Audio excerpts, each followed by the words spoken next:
அன்பிற்கினியவர்களே, இன்றைக்கு status of education in India அப்படின்னு வச்சுக்கோங்க. நான் ஏற்கனவே ஒரு பார்ட் போட்டிருக்கேன்.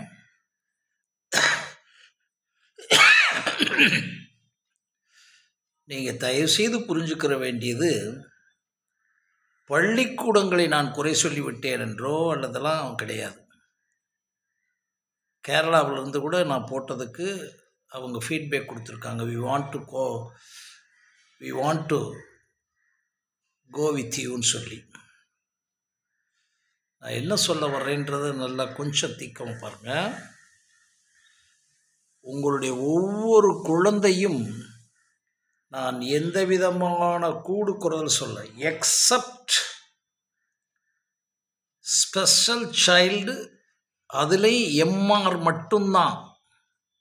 Autism, cerebral palsy, hyper tension, அதெல்லாம் நீங்கள் ஸ்பெஷல் சைல்டுன்ற செய்தி வச்சுக்கோங்க. ஏதோ உண்மை அல்ல.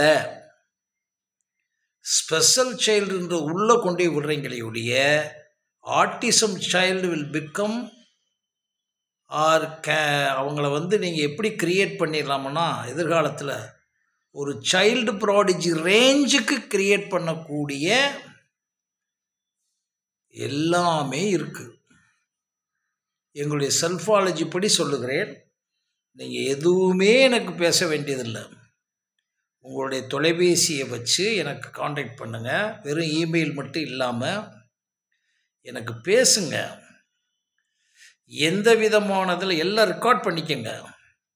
அப்படியே டிரான்ஸ்பரன்சியாக ரெக்கார்ட் பண்ணி கொடுக்குறேன். உங்களிடம் இருக்கும் ஒவ்வொரு குழந்தையும் குறைந்தது 10,000 கோடி மதிப்புள்ள குழந்தையை நான் வைத்திருக்கிறேன் என்ற சிந்தனை பெற்றோருக்கு வரணும். டீச்சர்ஸுகளுக்கெல்லாம் வர முடியாது அவங்க குழந்தையை தவிர. ஏன் அழுத்தி சொல்லுகிறேன் என்றால், அவங்க குழந்தைகளுக்கு அவங்க கான்சன்ட்ரேட் பண்ணுற விஷயம் வேறு. ஆசிரியர்களை குறை சொல்கிறேன்னு நினைக்காதீங்க.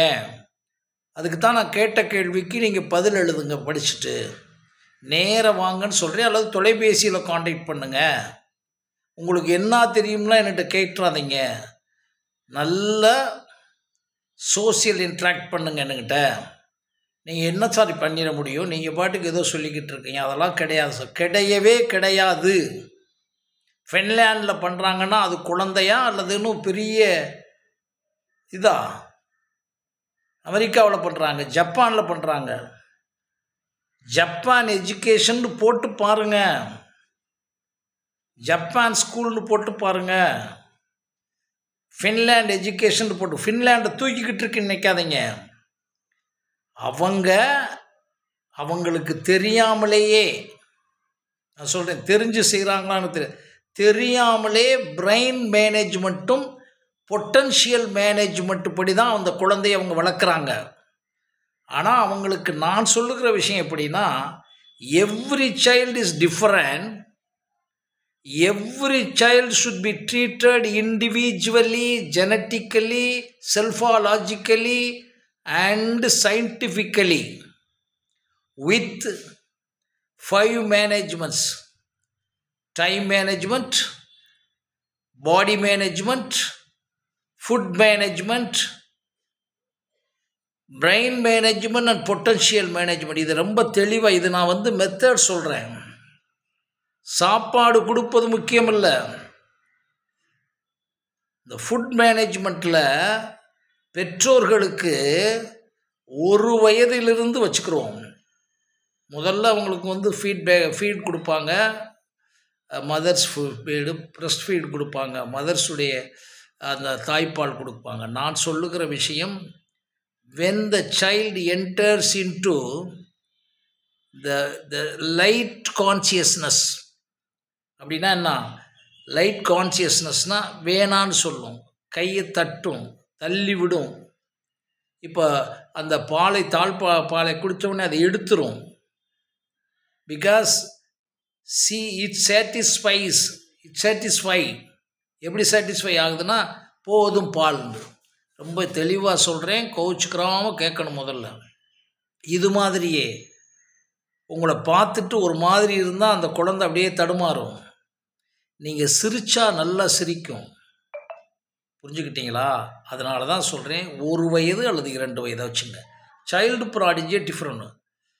உங்களுக்கு எந்த நினைப்பு இருக்கணும்னா 24 ஹவர்ஸும் பெற்றோர்களுக்கு சொல்கிறேன், you are so consciousness with your chastity and your safety. உங்களுடைய ஒழுக்கமான கற்பு நிலையிலும் ஒழுக்கமான பாதுகாப்பு நிலையிலும் நீங்கள் தயாராக இருப்பது சந்தோஷம். பெண்கள் நல்ல பாதுகாப்பாக இருக்கணும். பட் அதை காட்டிலும் நீங்கள் எப்படி இருக்கணும்னா, உங்களுக்கு பெற்ற குழந்தை பல லட்சம் கோடி உள்ள குழந்தையாக மாறப்போகிறது என்பதை நீங்கள் பார்க்கணும். இதை நான் கொஞ்சம் தெளிவாக சொல்லணும். யாரோ தெரியாத ஒரு சாமியார்கிட்ட போய் பயபக்தியோட உயிரை பணைய வச்சுக்கிட்டு நின்று அவர் சொல்லுகிற பல விஷயங்களை கேட்டுக்கிட்டு என்னை பொறுத்தவரை சொல்கிறேன்னா, அவர் கொஞ்சம் ஒரு சின்ன ஸ்பிரிச்சுவல் கவுன்சிலிங் என்ற முறையில் பண்ணுறாரு. அவரே எல்லாத்தையும் உருவாக்கினா, அப்போ நான் சொல்கிறது மாதிரி அவர் உருவாக்கினாரா குழந்தைகளை? உங்களுக்கு இருக்க கவலை மொத்தமே ஒரு 160 கவலை 200 கவலைக்குள்ளே தாங்க இருக்கும். பணம் இல்லை, பொருள் இல்லை, குடும்பத்தில் சண்டை, மாமியார் சண்டை, மருமக சண்டை, சொத்து வாங்கலை, கொஞ்சம் கடன், இது மாதிரி 160 தான் இருக்குது. இதுக்கு மேலே எந்த கவலையும் வராது. இந்த நாடு கெட்டுப்போச்சே, இந்த நாடை நான் மாற்ற வேண்டும், அரசியல்வாதி இப்படி மோசமாயிட்டாங்களே, இதை நான் மாற்றணும், அதெல்லாம் உங்களுக்கு நினைப்பே இருக்காது, இருக்க வேண்டிய அவசியம் இல்லை. ஆனால் ஒன்று மட்டும் தெரிஞ்சுக்கங்க, you must be very have a micro consciousness towards your child. எதுக்கு? தட் த சைல்டு இஸ் பிறந்த அன்னைக்கே 10,000 கோடி மதிப்புள்ள குழந்தையை பெற்றிருக்கிறீர்கள். இந்த கான்சியஸ்னஸ் வந்தால் நீங்கள் விடுவீங்களா சார்? ஒரு 100 ரூபாயை கையில் வச்சுக்கிட்டு அந்த 100 ரூபாயை தூக்கி போடுவீங்களா சார் வெளியே? சும்மா தூக்கி போடுவீங்களா? 10 ரூபா போட மாட்டீங்க சும்மா. அதில் எவ்வளவு கான்சியஸாக இருக்கீங்க. அதுதான் சேஸ்டிட்டியில் கான்சியஸாக இருந்துக்கங்க, சேஃப்டியில் கான்சியஸாக இருந்துங்க. அதனால தான் சொல்கிறேன், உங்கள் குழந்தை மேலே எவ்வளவு பெரிய கான்சியஸ் உணர்வு வேணும். என் குழந்தை இந்த பூமியை மாற்றக்கூடிய குழந்தை. காந்திஜி குழந்தையா பிறந்தாரா இல்லையா? இயேசு குழந்தையா பிறந்தாரா இல்லையா? ரமணர் குழந்தையா பிறந்தாரா இல்லையா? ஐன்ஸ்டீன் குழந்தையா பிறந்தாரா இல்லையா? இறையன்பு குழந்தையா பிறந்தாரா இல்லையா? இறையன்பு ஏன் சொல்கிறேன்னா, நீங்கள் அவருடைய இதை புறம் போட்டு பாருங்கள். தனிப்பட்ட முறையில் சாரை எதுவுமே நான் கூட சொல்லலை. ஒவ்வொரு அணுவணுவாக தன் வாழ்க்கையை இந்த பூமிக்காக எந்த எதிர்பார்ப்பு இல்லாமல் தன்னை ஒப்படைத்திருக்கக்கூடிய ஒரு மகா மனிதன் என்னை பொறுத்தளவில் அவர். ஐன்ஸ்டீன், இன்னைக்கு இருக்கக்கூடிய மோடி, ஜெயலலிதா, நான் சொல்கிறது பதவியை மட்டும் சொல்லி நினைக்காதீங்க. குழந்தையா பிறந்த ஒருத்தங்க தானே வந்தது. உங்கள் குழந்தை IAS அதிகாரிகள், உளவுத்துறை அதிகாரிகள் எல்லாம் எடுத்துக்கங்க. எல்லாத்தையும் ஒரு குழந்தையாக இருந்த மனுஷன் வந்தான். நான் சொல்கிறேன், இவங்கெல்லாம் வந்தது ஹேப்பன் டு பீன்னு சொல்கிறேன். அவர்கள் வந்தார்கள், வென்றார்கள்னு சொல்ல மாட்டேன். அவர்கள் எப்படியோ வந்தார்கள், எப்படியோ வென்றதாக நம்ம ஃபீல் பண்ணிக்கிட்டு இருக்கோம். ஒரு அரசியல்வாதி நம்ம தமிழ்நாட்டில் CMஆவெலாம் இருந்தாங்க. அவங்கெல்லாம் பெரிய சீஃப் மினிஸ்டர்னால் யாருன்னு தெரிஞ்சு வரலாறு படைச்சு, சமூகம் படைச்சு, அரசியல் படைச்செல்லாம் வரலை.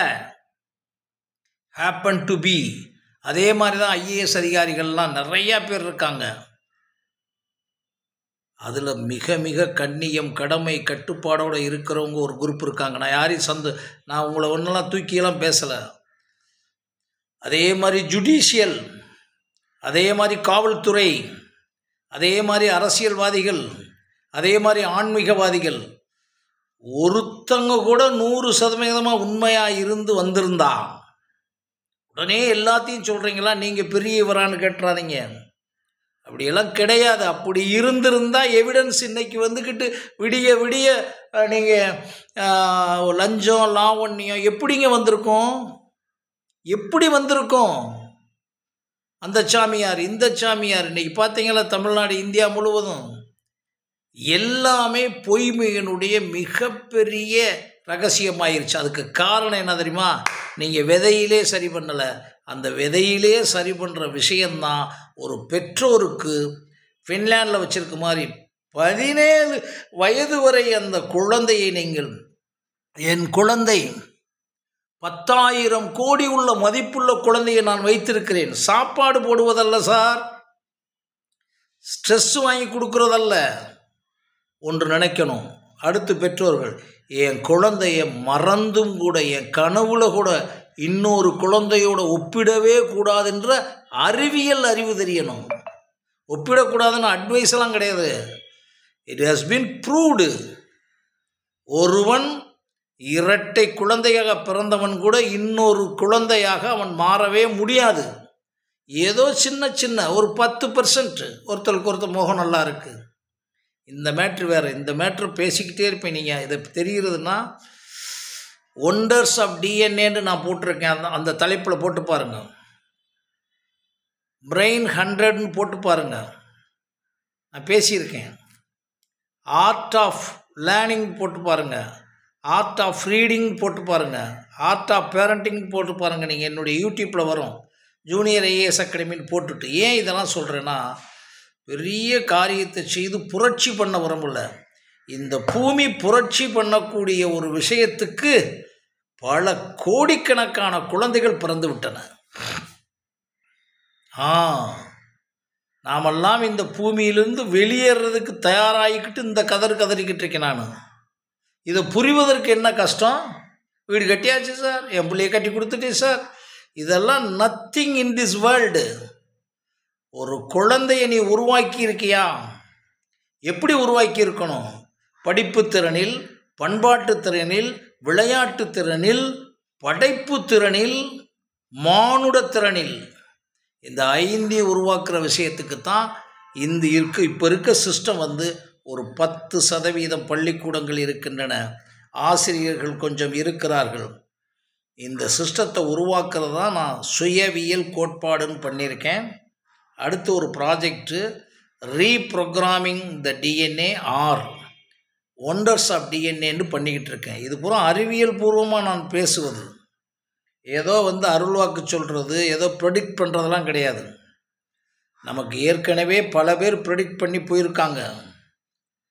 விவேகானந்தரெல்லாம் சொல்லி முடிச்சுட்டு போயிட்டாரு. இப்போ நானும் ஒரு சின்னவனாக துடிச்சிக்கிட்டு இருக்கேன், அவ்வளவுதான். இதை உங்கள்கிட்ட பதிவு பண்ணுறேன். மறுபடியும் இந்த ஸ்டேட்டஸ் ஆஃப் எஜுகேஷனை பற்றி பேசுகிறேன்.